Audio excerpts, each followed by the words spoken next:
Greetings, everyone. Some people want to argue that the book of Matthew or the Gospel of Matthew and the Gospel of Luke gives us two different genealogies, genealogies which are supposed to be the genealogy of Jesus. For me, this is a secondary issue. The primary issue is, why does Jesus have a genealogy in the first place? If we are to believe that Jesus was born of the Spirit of God, if we are to believe that Jesus is God, or Jesus is the Son of God, then Jesus, just like Adam and Eve, cannot have a genealogy. Moreover, in this genealogy, there's the inclusion of Joseph and his line. Actually, both the genealogies, if you look at them carefully, are actually the genealogies of Joseph, who played no part in the birth of Jesus or in the conception of Jesus. Joseph played no part. Now, this is the issue. This is the problem here.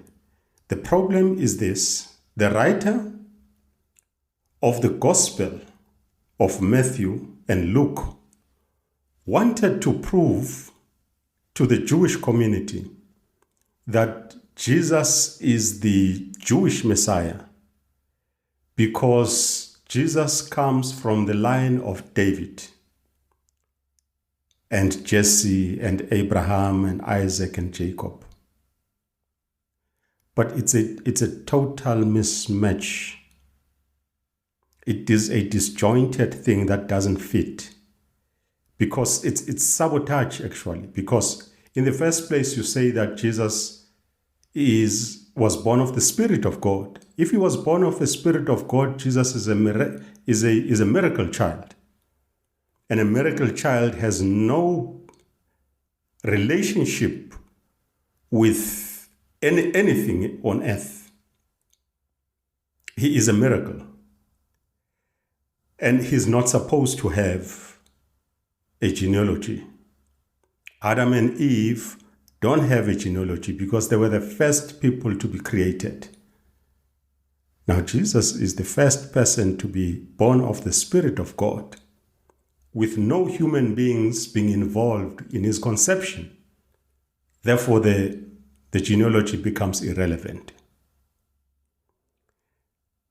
We need to rethink about some of these things that are written in the New Testament.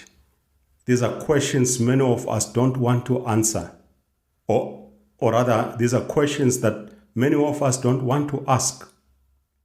But truthfully speaking, without being disrespectful to anyone's belief, the New Testament more and more proves itself that it can't be the Word of God, because of things that don't make sense that are written there, and things that cannot be proven.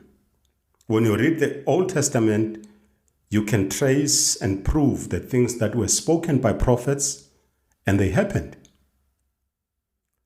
Not so with the New Testament.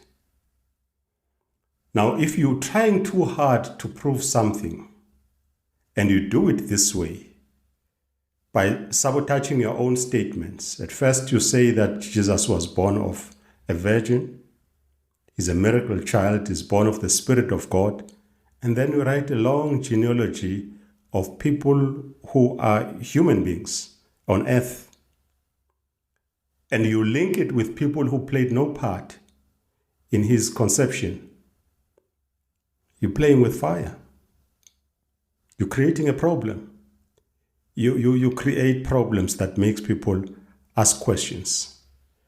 Genealogies in the Old Testament proves that somebody comes from this line. Somebody comes from this heritage. If you're going to talk about David and his genealogy, you can trace it back to Shem and Noah or Noah. The same thing with everybody whose genealogy is mentioned. because there are two people who were involved in their conception, a man and a woman. In this case, we are told that Jesus was born of the Spirit of God.